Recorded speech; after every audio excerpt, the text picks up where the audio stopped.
Amigo telespectador, quero aceitar os nossos melhores cumprimentos. Obrigado pela audiência e pela simpatia. Hoje tenho como convidado um homem que nasceu no Ambo, estudou agronomia, mas é conhecido no mundo das letras e do jornalismo, é das figuras mais conhecidas da literatura angolana no mundo e é também dos mais conhecidos jornalistas angolanos, conhecido igualmente no mundo. É um porta-voz das nossas manifestações, dos nossos sentimentos, dos nossos propósitos.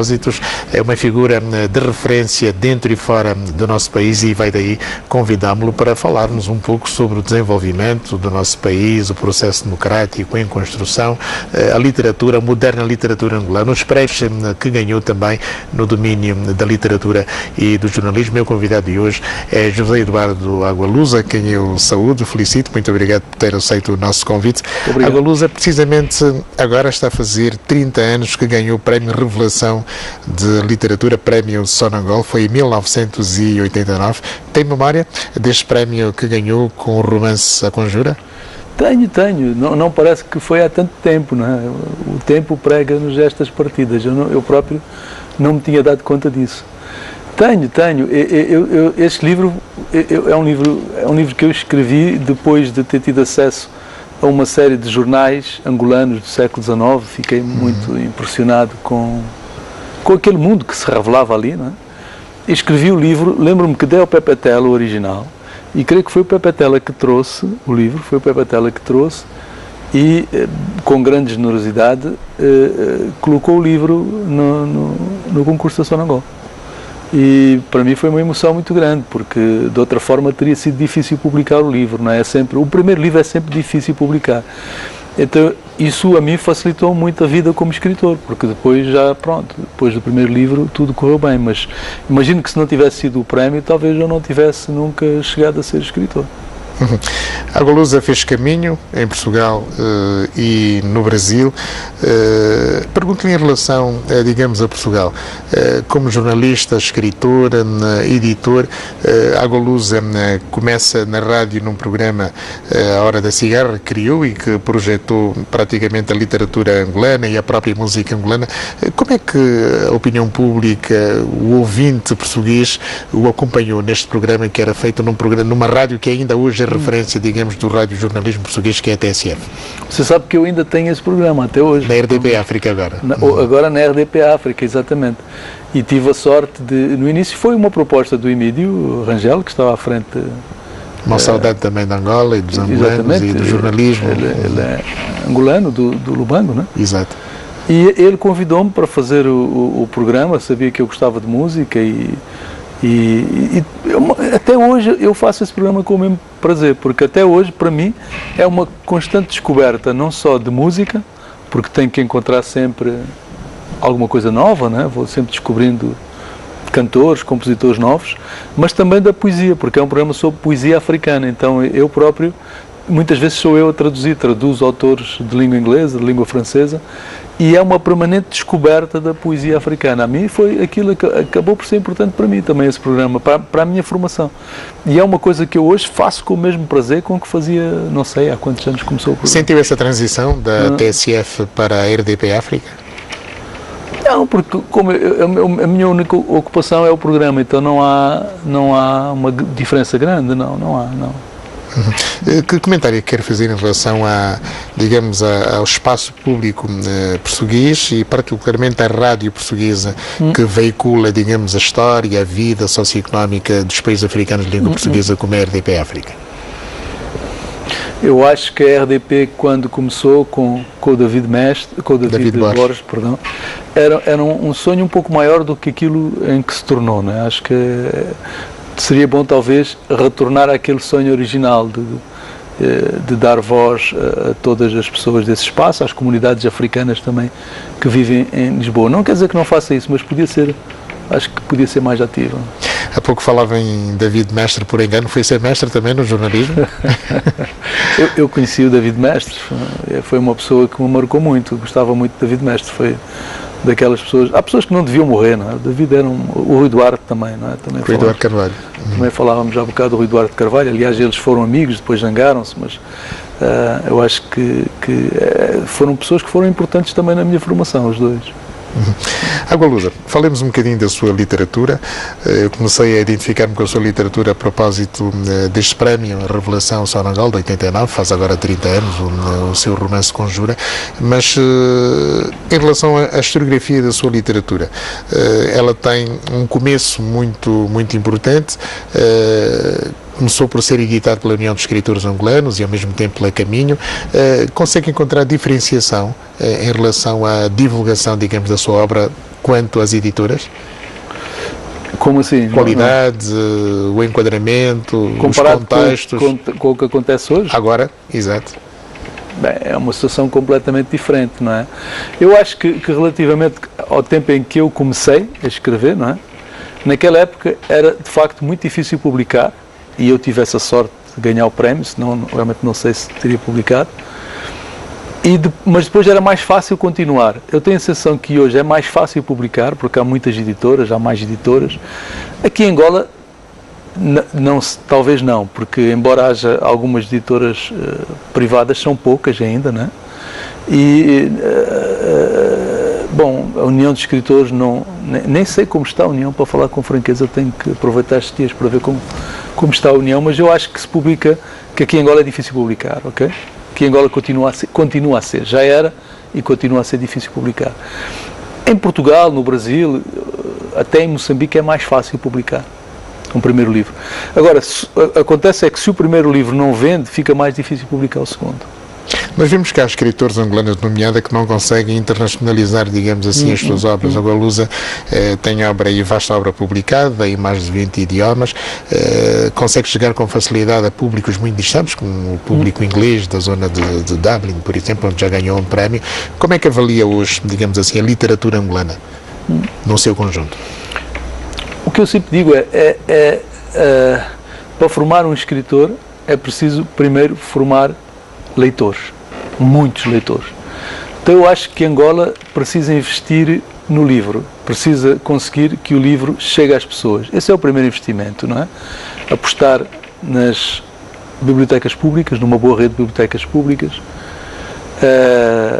apoiar as livrarias, enfim, ensino básico também é fundamental. Tudo isso é fundamental para se conseguir fazer um escritor, não é?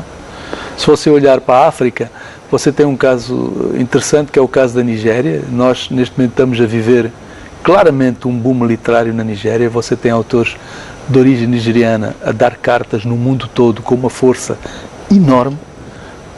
Estou-me a lembrar da Chimamanda, mas também um outro autor que eu gosto muito, o Tejo Colo. Enfim, há muitos hoje autores.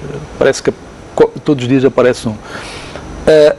A questão é que a Nigéria... Foi determinante aí o Nobel atribuído ao Wilson Inca para se ganhar projeção da literatura nigeriana no mundo? Pode ser, porque o Nobel, esse tipo de prémios, de grandes prémios, de grande impacto, mostram às pessoas que é possível viver dos livros, não é? Credibilizam a literatura, isso é importante. Segundo ponto, muitos destes autores nigerianos, eles cresceram ou nasceram já nos Estados Unidos ou Inglaterra, onde têm acesso ao livro. E o acesso ao livro é fundamental. E também acho que na própria Nigéria se lê muito mais do que aqui em Angola. Então, ou seja, o livro circula mais. Não é? Eu tenho muita pena que algumas coisas que havia no tempo do Partido Único que nós não tínhamos sabido aproveitar. Coisas boas. Como por exemplo? A melhor de todas, a meu ver, no campo da literatura, estou a falar da literatura, era o apoio ao livro. Não é? Você falou deste meu livro. Este meu livro, A Conjura, na primeira edição que teve da União de Escritores Angolanos, ele teve uma primeira edição de 15 mil exemplares. 15 mil exemplares é muito em qualquer lugar do mundo, é muito. E aqueles 15 mil exemplares, eles São venderam. São poucos escritores angolanos hoje que tiram 15 mil exemplares. Quem consegue fazer isso? Ninguém consegue. Mas naquela época, o Pepe Tela vendia 100 mil exemplares. Vendia. E vou-lhe dizer uma coisa, as pessoas liam. Então, qual é o nosso problema? O nosso problema hoje é essencialmente fazer chegar o livro ao leitor. Porquê? Porque o livro é muito caro. Porque há poucos livros e ainda por cima o livro é muito caro. Então eu acho que aí o Estado angolano devia olhar o exemplo desses anos, tempo do Partido Único, em que o livro era apoiado pelo Estado e era realmente muito barato. Eu acho que é algo em que se devia investir, era aí. Escrita é jornalismo, literatura é jornalismo, ou literatura é escrita. para corrigir. Eu pergunto ao Agualusa se o Agualusa escritor precisa do Agualusa jornalista. Eu acho que infelizmente sou cada vez menos jornalista, ou tenho estado cada vez menos jornalista, mas o jornalismo ensinou-me muito. Não é? Eu acho que, em primeiro lugar, o jornalismo ensinou-me a aproximar das pessoas, não é? A procurar histórias. E também, talvez, de um lado estilístico, eu acho que o jornalismo me ensinou um certo despojamento de escrita, não é? A apurar a escrita, também foi importante para mim. Há um período duro também do jornalismo português, que nasce com o público, todo mundo, não é? Tem a contribuição de Agualusa como correspondente deste jornal português, que ainda circula em Portugal. Eu pergunto-lhe até que ponto é que foi importante o Agualusa ser uma voz, digamos assim, dentro do moderno jornalismo português, no caso concreto do público, do jornal público. É bom lembrar que não era o único, havia muitos, curiosamente, no jornalismo português, havia muitas pessoas, muitos angolanos, não é? O próprio Emídio Rangel, que falámos há pouco, não é? O David Borges, não é? O Emídio Fernando, que agora está aqui. Em Angola, não gostava de o ver, não o vejo há muito tempo. Um jornal gratuito, não é? Pois é verdade. E ele trabalhou comigo na TSF, Exato. num programa que nós tínhamos chamado Histórias em Português, que fazíamos histórias de pessoas de língua portuguesa, não é? Sobretudo do mundo africano de língua portuguesa. Então eu acho que o facto de haver esses profissionais angolanos foi importante para divulgar Angola, não é? E para tratar a realidade angolana de uma outra forma, foi importante. Ferreira Fernandes, do Diário Notícias. Hoje é diretor do Diário Notícias. Não é? E o Brasil? O que é que o Brasil significa para si no seu universo literário? O Brasil também foi importante para mim, desde sempre, não é? Eu acho que o Brasil, primeiro, é para qualquer escritor de língua portuguesa. Lá também divulgou a música e a poesia? Sim, também. Mas eu acho que o Brasil, para qualquer escritor de língua portuguesa, é fundamental por causa do tamanho, não é? São 200 milhões de falantes e é o país com mais possibilidade do ponto de vista de venda de livros. Então, para qualquer autor de língua portuguesa, o Brasil é essencial, não é? E eu vi o Brasil crescer desse ponto de vista, do ponto de vista de literatura. Não é? Uma coisa que também nós aqui em Angola podíamos importar, que é os eventos literários, os festivais literários. Os festivais literários, que agora são imensos no Brasil, mudaram o Brasil, ou seja, fizeram com que o Brasil passasse a ter mais leitores. Eu vi isso acontecer. Eu ia a um festival pouco conhecido, tinha poucos leitores, no ano seguinte ia outra vez, já tinha mais leitores, depois ia mais tarde e já tinha não só mais leitores, mas já tinha mais leitores sofisticados. Então isso realmente, a proliferação de festivais literários no Brasil ajudou muito a criar leitores.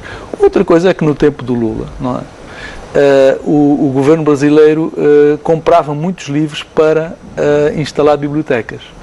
O governo brasileiro chegou a ser o maior comprador, o Estado brasileiro, o maior comprador do mundo, depois da China, mas enfim, a China é um caso à parte, exatamente para instalar bibliotecas, instalar bibliotecas em zonas carentes, instalar bibliotecas escolares, em todas as escolas, enfim. É um modelo que poderia ser adotado por nós? Eu acho que é um modelo que deveria ser adotado também em Angola, não é? E repare, isso ajuda, isso por outro lado vai, além de divulgar o livro, que é o primeiro, não é, o principal, de dar o livro aos seus leitores, ajuda evidentemente as editoras, não é? As editoras, bom, é uma fatia importante para as editoras e ajuda os escritores, não é? Agualusa, vamos deixar um bocadinho a literatura para mergulharmos num campo que foi também a sua grande paixão, que é, digamos, a agronomia. Estudou agronomia e civicultura num Instituto Superior, por onde passaram muitos africanos, com destaque para Amílcar Cabral. É verdade, Por que abandonou a agricultura, ou a civicultura e a agronomia? Sim, eu estudei agronomia, depois mudei para a civicultura. Não por nada especial, simplesmente porque comecei a fazer jornalismo. Foi o jornalismo, exatamente, foi o jornalismo. Comecei a fazer jornalismo e fui para um jornal do João Vanduna. O meu primeiro chefe de redação foi o saudoso João Vanduna. O saudoso João Vanduna. Que foi uma foi pessoa... Foi primeiro presidente do Conselho de Administração do Grupo Média Nova. E para mim foi uma pessoa também muito, muito importante. O João foi muito importante. E até hoje lembro-me do João com... Que memórias com carinho, não é? O João era uma pessoa de uma grande elegância e de uma grande generosidade, não é? E ele é que me foi buscar, não é? Ele, enfim, que me deu emprego, foi o meu primeiro emprego, não é? foi no África. E que me ajudou, eu não sabia nada, não é? Eu comecei por escrever sobre ambiente e depois comecei a escrever crítica literária no África, com o João Vanduna. E porquê que o África desapareceu? Não faço ideia, não sei responder essa pergunta. Não sei. E quando chegou ao Instituto Superior da Universidade Técnica de Lisboa, procurou saber que africanos é que tinham passado? Toda a gente sabia. O Amílcar, evidentemente, espero que até hoje, mas imagino que até hoje, era uma figura de referência, não é? E ainda havia pessoas naquela época no Instituto Superior de Agronomia que se lembravam do Amílcar. E sempre houve muitos estudantes africanos, havia um grupo forte de estudantes africanos na época. Agolusa, estamos a atravessar um tempo novo no nosso país, estamos a falar muito de desenvolvimento sustentável e também de um pilar que é fundamental para o crescimento de todos os angolanos, que é a construção democrática. Como é que o Agolusa está a ver este desenvolvimento, este processo democrático em curso no país? Olha, eu estou a ver com muito otimismo. Eu acho que o Presidente João Lourenço abriu realmente uma janela de esperança. Não é? O que eu sinto mesmo agora, que nesta visita aqui a Luanda, é que a sociedade está muito mais aberta e o medo desapareceu, não é? Provavelmente o medo mudou de lugar, não é? O medo hoje, quem tem medo é quem devia ter medo, são as pessoas que enriqueceram de forma ilícita, não é? Dentro do próprio partido no poder. Então acho que essa deslocalização do medo, eu acho que é um triunfo do João Lourenço, não é? Acha que o Presidente da República está a vencer esta batalha de combate à corrupção e à impunidade? Eu acho que é uma batalha difícil que ainda mal começou, não é? Com avanços, com recuos. O que eu sinto falando tenho tentado falar nestes dias com pessoas, com dirigentes políticos, e eu sinto que há uma certa frustração, não é? As pessoas esperavam que fosse mais rápido tudo, mas, sinceramente, eu entendo que o João Lourenço esteja a travar uma batalha difícil com as forças mais conservadoras do seu próprio partido, não é? Vamos ver, eu continuo a acreditar. Acha que os adversários do atual Presidente da República são internos, estão dentro do partido MPLA? Eu acho que os grandes adversários, que os mais temíveis adversários estão dentro do seu próprio partido. E como vencer este desafio? Eu sou só escritor, não sou político. Mas presumo que tenha a ver com a capacidade de articulação, não é? Diplomacia, articulação, firmeza, coragem. E essas são qualidades que eu consigo ver no João Lourenço. A Agolusa participou em muitos debates, fundamentalmente na sociedade portuguesa, foi muito crítico ao governo do anterior Presidente da República, José Eduardo dos Santos. Acha que foi uma batalha que venceu? Não que eu venci, acho que foi uma batalha que vencemos todos, não é? E mesmo esta batalha contra a corrupção, se não formos todos, não conseguiremos vencer. Acho que temos todos que, vamos dizer, se o Presidente João Lourenço diz eu quero fazer uma batalha contra a corrupção, então acho que toda a sociedade civil deve colocar-se do lado dele, não é? Porque essa batalha é de todos nós. Não é? Angola precisa de vencer essa batalha, é fundamental para conseguir desenvolver o país. Então temos que estar todos juntos aí nessa batalha, nesse combate. O anterior Presidente da República governou durante 38 anos. Em momentos capitais da sua governação nem sempre teve, digamos, ambiente para poder mostrar o que valia naquela altura. O fator guerra era um dos impedimentos. De qualquer modo, acha que o Presidente da República anterior poderia ter feito mais, mesmo em tempo de guerra? Por exemplo, sinceramente, eu acho que o Presidente da República, se tivesse saído logo, quando aconteceram as primeiras eleições, depois de cumprir o mandato a que tinha direito, teria saído melhor, não é? Teria saído melhor. E teria saído como alguém que conduziu o país do sistema socialista que não funcionou para um sistema, enfim, para o sistema que temos hoje. Por exemplo, não se fala muito nisso, mas eu sempre insisti nesse aspecto. Eu admiro o Presidente José Eduardo dos Santos por ele ter posto fim à pena de morte, por ter acabado com os fuzilamentos, por ter conseguido de alguma forma terminar com toda a violência que seguiu aos acontecimentos de 27 de maio de 77. Não é? E ele podia ter saído com esse capital todo. E eu acho que ele acabou desbaratando esse capital de simpatia e até de competência nessas áreas, que ao insistir ficar tanto tempo no poder. Está a pensar escrever sobre isso? Não. Eu tenho alguns romances políticos, não é? Tenho um romance, A Estação das Chuvas, sobre exatamente os acontecimentos de 27 de maio de 77, e tenho outros romances que tratam questões... Até este meu último romance que vou lançar aqui, de alguma forma é também um romance político, porque pega na questão dos jovens ativistas pró-democracia, não é? Que foram presos, etc. Então, conta um bocadinho... Enfim, não conta essa história, é uma outra história, mas a inspiração é essa.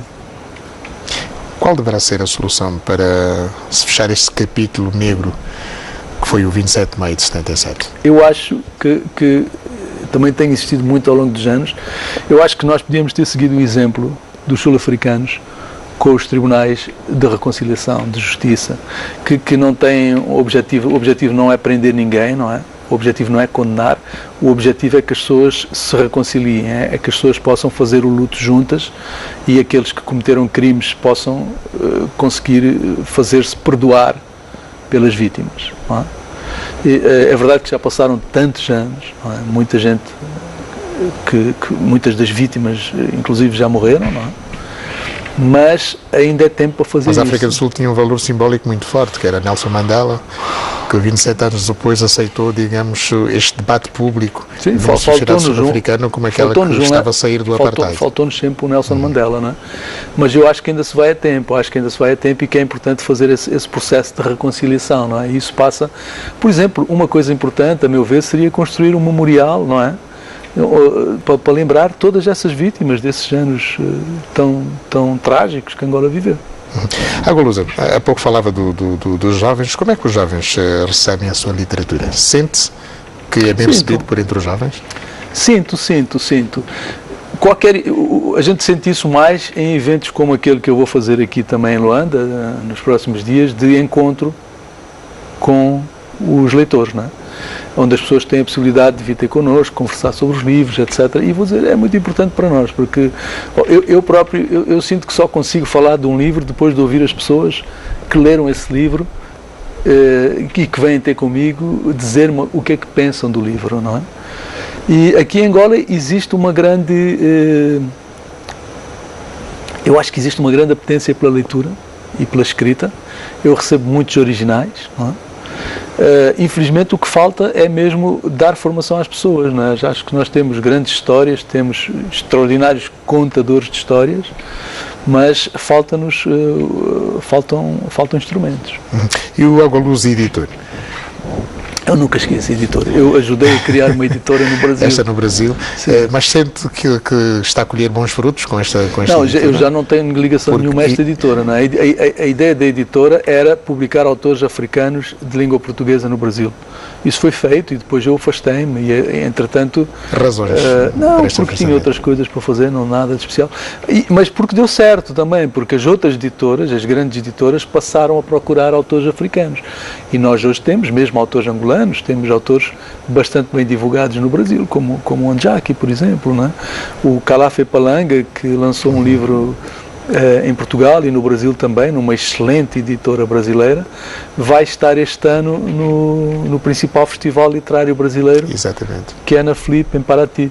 Eu acho que é muito importante para nós ter um autor em Paraty. Mas é preciso mais autores angolanos no mundo. O ano passado tivemos a Jamília, que é uma portuguesa angolana, uma portuguesa de ascendência angolana. Eu acho que nós temos essa obrigação de reivindicar para a literatura angolana a Jamília, porque só nos engrandece, evidentemente. E eu acho que é uma escritora a seguir com atenção. Mas o Agualusa sente que também os brasileiros e portugueses o reivindicam como património seu?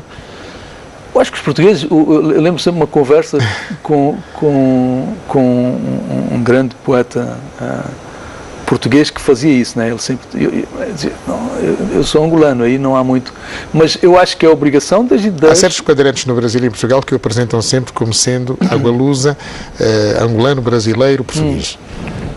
Eu acho que faz parte do processo. Você tem uma grande escritora como a Chimamanda, vamos dizer, a Chimamanda. A Chimamanda é reivindicada pelos nigerianos, naturalmente, e é reivindicada pela literatura americana, não é?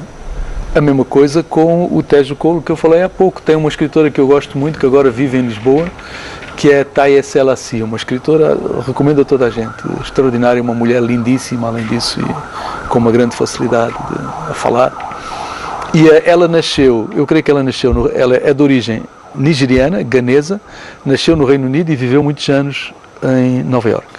Ela é reivindicada pelos ganeses, pelos nigerianos, pelos ingleses e pelos americanos. Claro, porque claro, você quer é trazer as pessoas para a sua literatura, não é? Claro. Agalusa, vamos fazer aqui nosso primeiro intervalo, já voltamos, estamos a conversa com José Eduardo Agalusa, um dos escritores angolanos mais conhecidos no mundo. Não sai daí, há muito ainda para ouvir sobre esta grande figura da nossa literatura e do nosso jornalismo.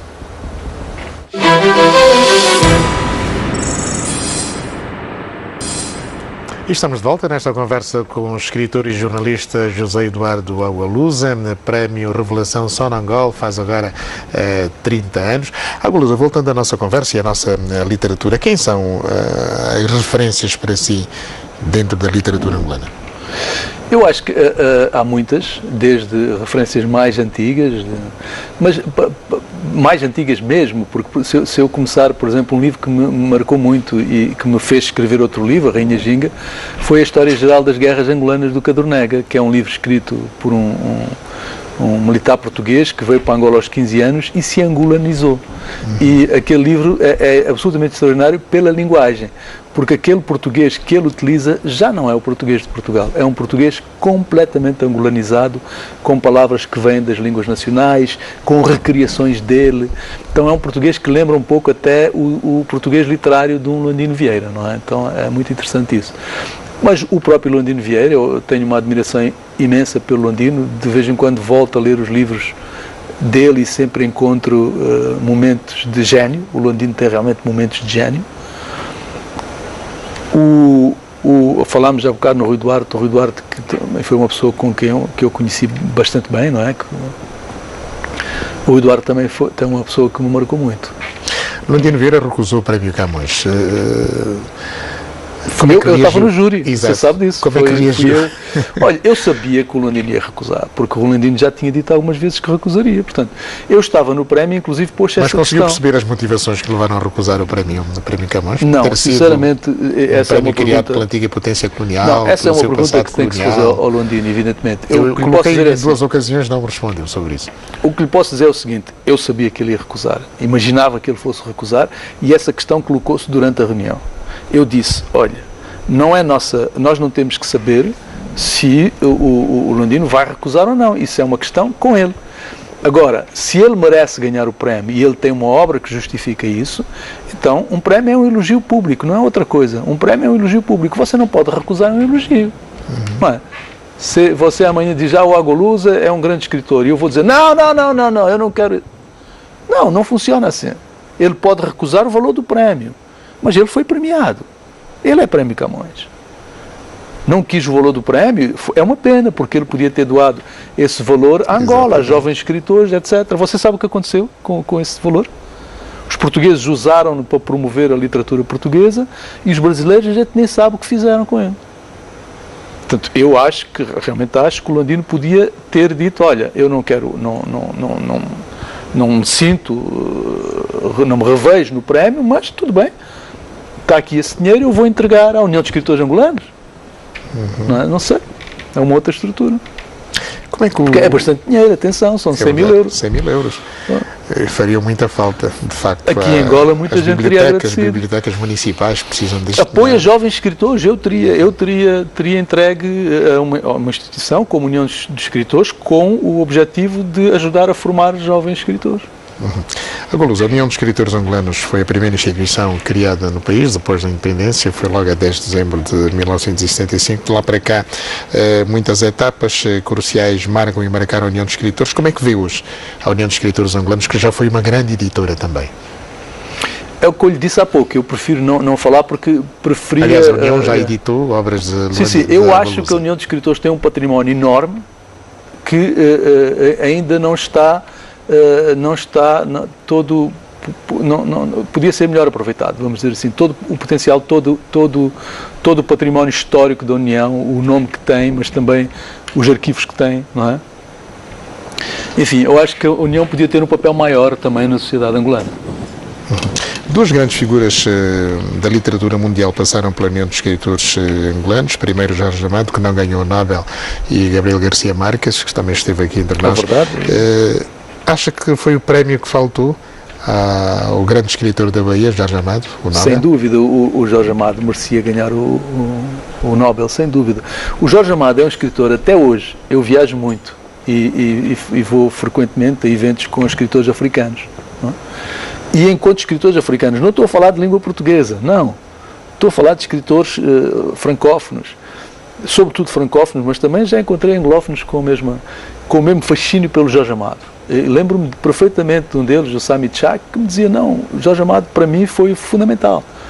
Eu acho que o que o Jorge Amado fez foi construir um universo ficcional a partir da mitologia africana da Bahia. Então, ele começou a fazer realismo mágico antes de se falar em realismo mágico, não é? Ele é um criador de escritores, no sentido em que houve uma certa geração de escritores que tiveram na leitura de Jorge Amado um papel fundamental para a sua atividade. O próprio Pepe Tela, por exemplo, não é? Aqui entre nós. Os anglo-saxónicos dizem que faltou a Jorge Amado a transposição do regionalismo brasileiro para, digamos, o Ocidente. Não é verdade, porque o Jorge Amado é até hoje o escritor brasileiro mais divulgado, mais traduzido, mais divulgado. Então o Jorge Amado é amado no mundo inteiro, não apenas no Brasil. E nós, angolanos, estamos distantes do Nobel? Vocês, os escritores angolanos? Como eu disse antes, eu acho que Angola tem que investir mais na educação básica, em primeiro lugar, numa criação de rede de bibliotecas públicas, é essencial. E hoje nós podemos ter, não livro em papel, mas podemos ter bibliotecas com livro digital, que são baratas, e que, enfim, num pequenino livro, num pequeno espaço, você tem uma biblioteca, você consegue ter 5.000 livros dentro de um único livro, não é? Então temos que investir aí e depois esperar os resultados. Quer dizer, olhando para a Nigéria, eu acho que os próximos prémios africanos vão ser os nigerianos. Estou absolutamente convencido.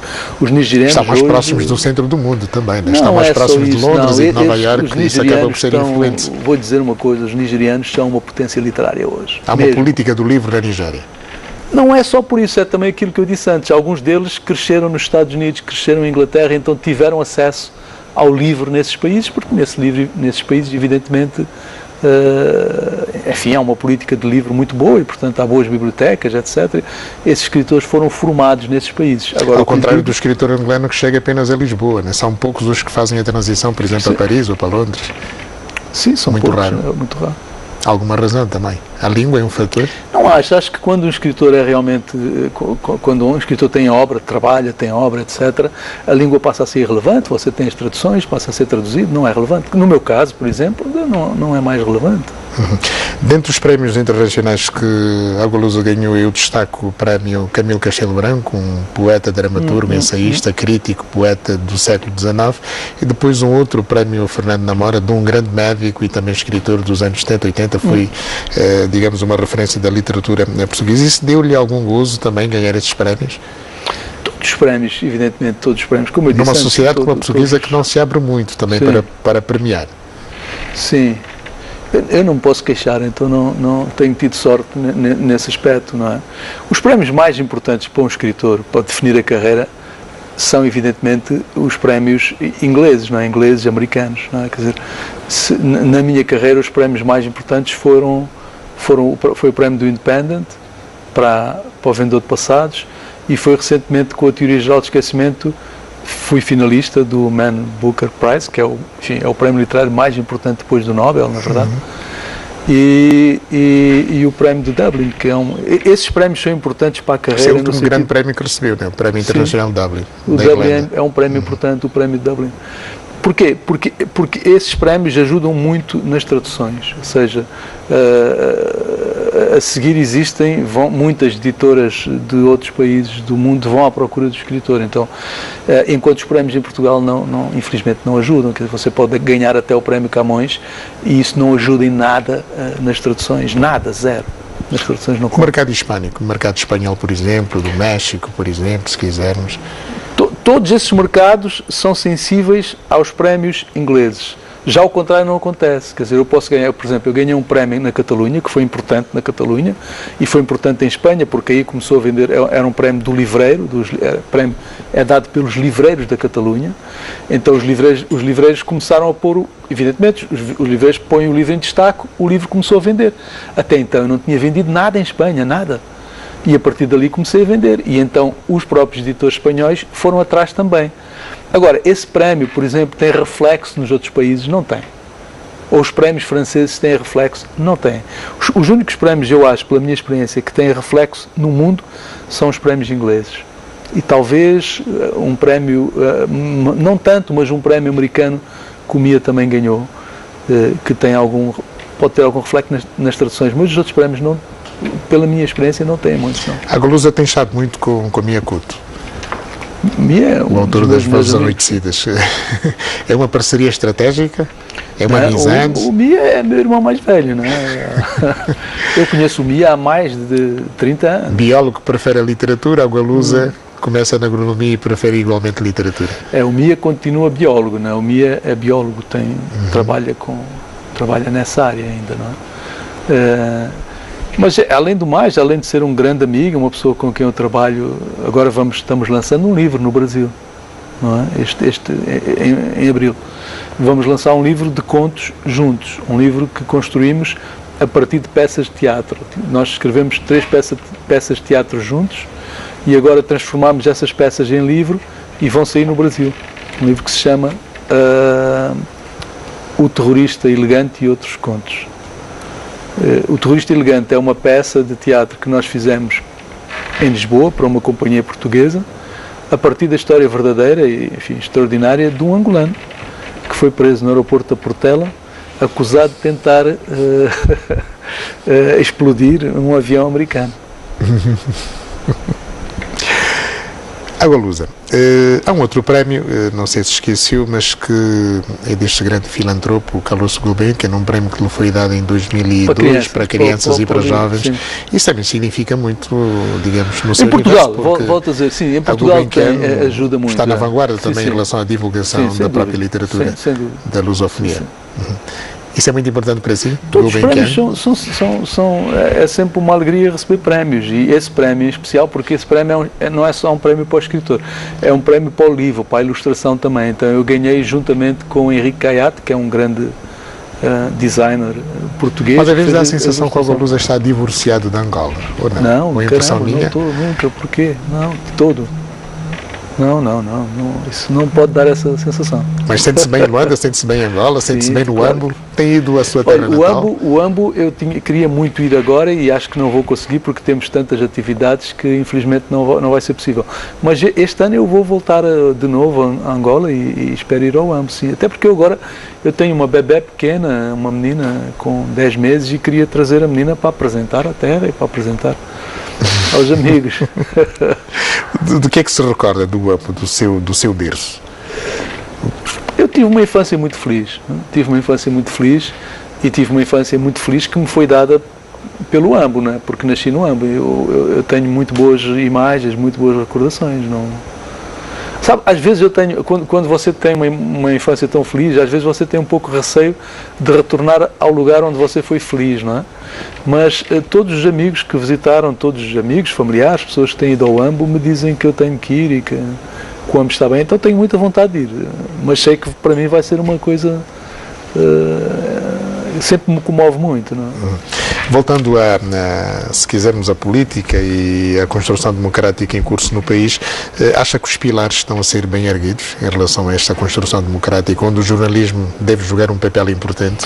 Eu acho que agora estamos, de facto, acredito que estamos a caminho de uma democracia plena. Mesmo, por exemplo, algo que eu sempre critiquei no passado foi o facto de não termos poder local, não é?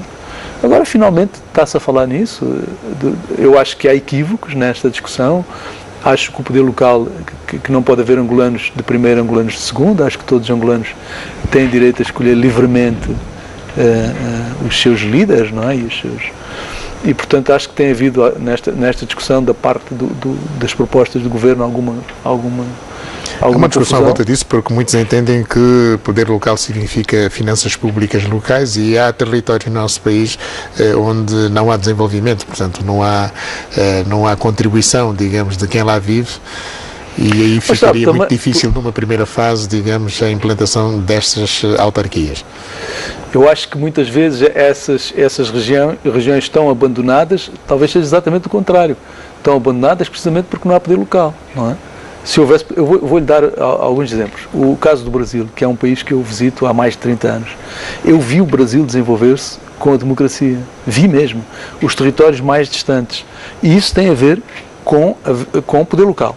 Tem a ver com o poder local. A mesma coisa em Portugal. Portugal era um país subdesenvolvido antes do 25 de Abril. Okay? E o desenvolvimento de Portugal fora dos grandes centros tem tudo a ver com o poder local. O poder local é fundamental para desenvolver um país. Fundamental.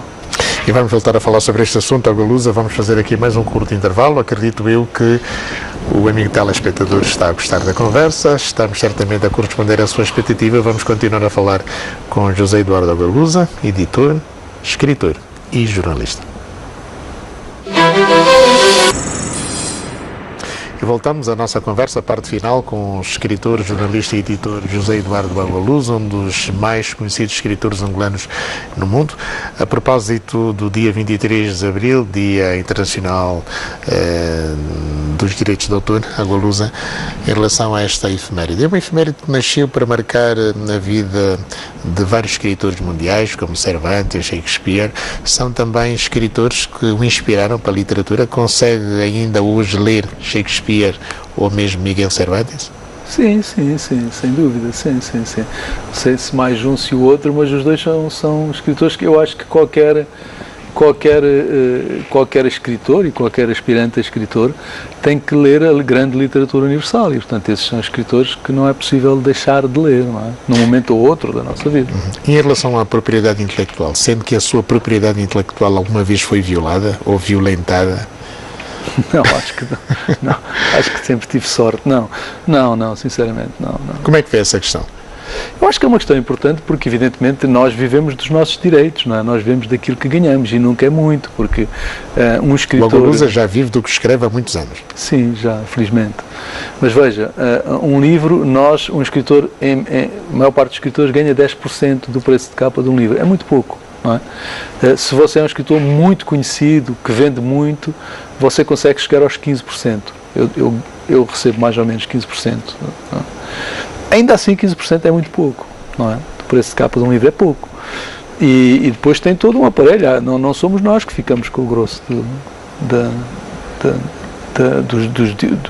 do preço, daquilo que os consumidores, que os leitores pagam. Então é fundamental, é fundamental proteger o autor, no sentido que o autor possa receber os seus direitos. Veja o que aconteceu no mundo da música, não é? Que as pessoas deixaram de comprar música, de comprar discos, e isso, se os músicos ainda conseguem fazer espetáculos e ganhar nos espetáculos, imagine se isso acontecesse no mundo da literatura, nós deixaríamos de receber dinheiro pelos livros e, portanto, deixaria de haver escritores. Claro. Já que estamos no mês também do jazz, né? Dia 30, Dia Internacional do Jazz, o Agualusa, por via dos seus programas de rádio, particularmente, projetou muito este género musical. Para muitos nasceu no continente africano, com a ida dos vários milhares de escravos que foram levados à força para os Estados Unidos. Como é que o Agualusa, digamos, se manifesta quando está diante, digamos, de vários géneros musicais, em particular do jazz? A música para mim é importante foi sempre... para a sua literatura. Sim, é importante para a literatura mesmo, a sério, porque eu ouço enquanto escrevo, não é? E eu acho que os livros absorvem não só a luz do lugar, mas os livros absorvem também o ambiente, o som, não é? O ruído, a música. E eu ouço, de facto, e ouço muito jazz africano. Não é? Abdullah Ibrahim... Ouço muito música angolana, na verdade mais antiga, dos anos 50, 40, mas ouço muito enquanto escrevo. Que lugar é que a música ocupa na sua vida? Logo, esse lugar privilegiado, que em primeiro lugar, é enquanto eu escrevo, eu ouço enquanto escrevo, não é? Depois, no dia a dia, eu não conseguiria viver sem música, né? Não imagino um músico, um mundo sem música, não consigo imaginar. Nos seus programas é o Galusa que seleciona, portanto, aquela música que muitas vezes até é para ilustrar os textos, as vozes. O interessante para mim, o mais interessante para fazer esse programa, eu faço por paixão, faço por gosto. Acho que não posso dizer isto, ia dizer, ainda que não me pagassem, continuaria a fazer, mas é o tipo de coisa que não podemos dizer, não é? Mas sim, eu tenho muito prazer em fazer, o prazer vem da descoberta, e vamos dizer, a nossa música em África é de facto inesgotável, não é? Quando você pensa que não é possível mais, de repente vem alguém, algum garoto em algum lugar do continente a trazer um som completamente novo. Então, eu acho que tem a ver, primeiro, é um continente musical mesmo, as pessoas têm uma cultura musical enorme, crescem dentro dessa cultura musical, não é? E isso não acontece, por exemplo, na Europa, não acontece noutros continentes. E depois há uma grande diversidade. A África é um continente com uma enorme diversidade étnica e cultural. E isso tudo vem para a música, conflui para a música, não é? Voltando ao Brasil, ao Galusa, há pouco sublinhava... Eu agora, só para lhe dizer, por exemplo, agora eu vivo sobretudo na ilha de Moçambique, em Moçambique. Património mundial também. Património mundial, um lugar absolutamente incrível. E só para dizer que a nossa música em Moçambique é muito apreciada, não é? Os moçambicanos consomem sobretudo música angolana, o que é muito reconfortante. É verdade, e falar em Moçambique, temos esta narrativa trágica sobre o que aconteceu com a passagem do furacão Idai. Qual é o seu comentário sobre isso? Olha, o pior de tudo, a meu ver, é que este acontecimento, infelizmente, não é um acontecimento isolado, é um acontecimento que decorre deste fenómeno mais vasto do aquecimento global, não é? E, portanto, eu acho que nós vamos ter que nos habituar à ideia de que iremos ter este tipo de desastres, não de forma ocasional, mas de forma recorrente. Essa é a grande tragédia. Acha que foi importante o Papa anunciar que vai visitar Moçambique em setembro próximo? Não sabia, mas acho importante, sim, acho importante. Acho que vai ser muito importante, sem dúvida, para a população local, para os moçambicanos, não é? Com certeza. Sim. Eu vou dizer que este movimento de solidariedade que se gerou dentro e fora do país é comovente. Eu acho que é... Para mim, eu já escrevi sobre isto, acho que, infelizmente, nós, angolanos, moçambicanos, que não contribuímos em nada para o aquecimento global, não é? Somos agora as principais vítimas desse fenómeno. E temos que pensar também nisso, quer dizer, acho que os países poluidores, as grandes potências poluidoras, como os Estados Unidos, como a China, a Europa, menos hoje, porque a Europa começou já, desde há alguns anos, a combater a poluição, mas estes países têm obrigações para connosco. Voltando a falar do Brasil, há pouco o Agualusa falava das dimensões continentais do Brasil, com 200 milhões de falantes, digamos, uma sociedade importante para a afirmação da própria literatura angolana. Acha que os brasileiros conhecem-no melhor ou começaram a conhecer melhor a partir dos seus artigos na Ler ou no Globo, por exemplo? O Globo é uma plataforma importante, não é? É um jornal que ainda vende muito, não é? Neste tempo em que os jornais em papel têm grande dificuldade, não é? E eu acho que isso ajuda, mas no meu caso, concretamente, foi claramente Paraty, foi Paraty. Eu estive em Paraty, eu sei há quanto tempo foi, porque estava à espera da minha filha do meio. Minha filha está com 14 anos, portanto foi há 14 anos. E fui a Paraty, onde participei numa mesa com o Caetano Veloso. E o Caetano tinha lido o livro que eu estava a lançar, que era o ano em que o Zumbi tomou o Rio, e passou aquela hora e meia a fazer elogios enormes ao livro. Então, se não fosse o Caetano, eu também não teria tido sucesso no Brasil. Então, o sucesso de um escritor às vezes vem deste tipo de situações, quer dizer, que você não controla, não é? De ter alguém com a visibilidade de um Caetano, que de repente gostou do livro e faz o elogio do livro. Vai muito por aí. O ano em que o Zumbi tomou o Rio, o Zumbi dos Palmares. Isso diz-nos muito, não é? Sim, porque o Zumbi dos Palmares, enfim, reza a lenda, era de origem angolana. Não é? como aliás uma boa parte da população brasileira, não é? É uma coisa que isso fui descobrindo pouco a pouco, quer dizer, a ligação é muito mais forte do que aquilo que nós imaginamos. A ligação entre os dois países e, sobretudo, a matriz do Brasil. A matriz do Brasil é muito mais angolana, muito mais africana e muito mais angolana do que aquilo que a maioria das pessoas imagina. Há pouco, em passando, falava de Cadornega. Acha que ele foi importante para o conhecimento da Rainha Ginga? Para mim foi fundamental, não é? Porque o Cadornega foi contemporâneo da rainha e, portanto, e quando você lê o livro, é um livro muito, além dessa linguagem que eu já falei, é muito interessante, porque evidentemente aquele é um narrador que está do lado dos portugueses, mas ao mesmo tempo você percebe que ele tem uma admiração muito grande pela rainha e ele não consegue deixar de dizer isso, não é? Outra coisa interessante é que mesmo a nível de pensamento, você vê que ele já tem um pensamento colonizado por África, ele já tem uma mentalidade em muitos aspectos, já tem um pensamento africano. E por que a Agualusa decidiu escrever a Rainha Ginga? Olha, porque a vida inteira, não é, quis escrever esse livro. Eu acho que me tornei escritor para poder escrever esse livro, porque cresci ouvindo falar da Rainha Ginga, comecei a ler e fiquei uma figura. Não é uma figura da história de Angola, não é uma figura da história da África, é uma grande figura da história da humanidade. Uma grande figura da história da humanidade. É uma figura que ainda hoje é perturbadora é uma figura até contemporânea, não é? Pela sua prática, pela sua coragem, pela qualidade e pela sua competência enquanto diplomata. É fascinante, é uma figura absolutamente extraordinária. Eu falo da Rainha Ginga, quando eu começo a falar, eu estive agora na Alemanha, não é? Como lhe disse, antes estive em França. Quando eu começo a falar do livro da Rainha Ginga, não é? Porque tenho o livro traduzido tanto para francês como para alemão não tenho, mas falaram nisso, é verdade, exatamente. Estava-se essa discussão porque é que o livro não está traduzido na Alemanha. Quando eu começo a falar da Rainha Ginga, no fim do debate, da fala, eu tenho sempre pessoas que vêm ter comigo absolutamente fascinadas, querendo saber mais, querendo conhecer mais. Quer dizer, por exemplo, esta onda do feminista, a Rainha Ginga foi uma precursora de tudo isto, não é? É verdade. Bom, Agualusa, a minha última pergunta é sobre o nosso sacerdócio, o jornalismo. Como é que vê o jornalismo angolano hoje? O jornalismo angolano hoje, curiosamente, está melhor do que na maior parte dos países, porque o jornalismo, sobretudo o jornalismo em papel, está em decadência, não é? Infelizmente, e ainda por cima não sabemos muito bem o que está a acontecer, não é bom, quer dizer, o facto das pessoas irem procurar informação às redes sociais em vez de procurar informação nos jornais é mau. E temos visto os desastres a que isso conduz.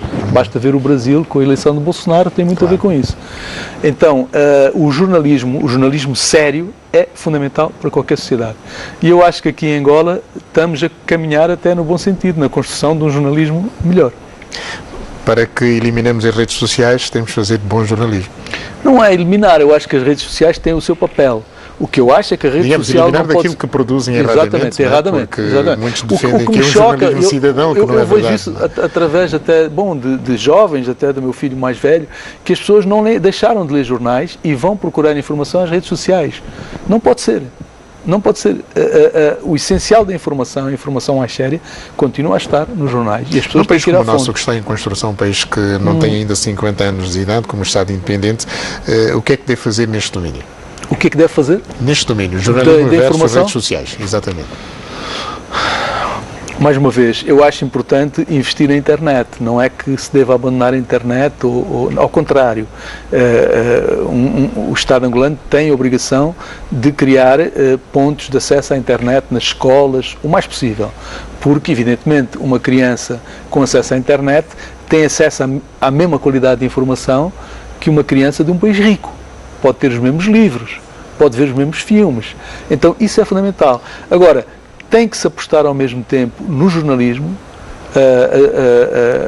apoiando os jornais, apoiando tudo que é informação, não é? Todos os órgãos de informação, porque isso é fundamental para uma informação de qualidade. E uma informação de qualidade define, por exemplo, a qualidade de um regime, porque as pessoas votam nesta ou naquela pessoa também com base na informação que têm. Os americanos escolheram Donald Trump. Eu acho que mais uma vez, e aliás hoje sabe-se disso, hoje isso é uma coisa, é um facto, devido à influência negativa das redes sociais, das fake news, das notícias falsas. Enquanto que na China as medidas são punitivas. A China também não é uma democracia, embora é um país extremamente interessante, não é? E eu acho que é preciso reconhecer, por exemplo, o facto do governo chinês ter conseguido, enfim, arrancar milhões de pessoas da miséria, tudo isso, mas não é um exemplo enquanto democracia. E Cuba? Cuba também não é uma democracia, mas é um país que tem políticas que deram certo, quer dizer, a educação em Cuba, a saúde em Cuba, o facto de nós termos, agora não temos outra vez médicos cubanos, nós devíamos ter. Aí está. Temos, mas poucos. Poucos, porque infelizmente foram embora, mas eu acho que Cuba é um exemplo para o mundo no que diz respeito à saúde pública e a ensino de qualidade. E não é uma democracia, eu gostava que Cuba fosse, ao mesmo tempo, uma democracia. E essas guerras por procuração que americanos e russos estão a desenvolver à escala global? Eu acho que o Sr. Putin é um estratega absolutamente brilhante, não é? Essa é a conclusão que todos podemos ter, mas da forma pior, porque o que ele está tentando fazer é minar as democracias ocidentais, não é? E com êxito. Então o Ocidente não faz em relação à Rússia? O Ocidente não faz em relação à Rússia? O Ocidente fez durante muito tempo, não é? Eu acho que a Rússia está a ganhar agora. Agora que a União Soviética terminou há tanto tempo já, não é? Curiosamente a Rússia está a ganhar esse combate, mas é um combate contra a democracia, então não é um combate. Eu posso até admirar o Sr. Putin pela sua inteligência, pela sua capacidade enquanto jogador de xadrez, mas evidentemente o que a Rússia está a fazer é tenebroso. O presidente João Lourenço também joga xadrez. Também, gostaria de jogar com ele. José Eduardo Agualuz, o meu convidado desta noite. Aqui estivemos a conversa com um expoente da nossa literatura, dos mais conhecidos escritores angolanos no mundo, com vasta obra publicada e premiada. José Eduardo Agualuz ganhou o prémio Revelação Sonangol, faz agora 30 anos. Foi com esta figura que nós conversamos, jornalista, escritor e editor. Eu sei que esteve aí desse lado, gostou, foi uma conversa, acredito eu, muito prazerosa. Voltaremos na próxima semana com mais um convidado em estúdio. Até lá, muito boa noite, bom fim de semana.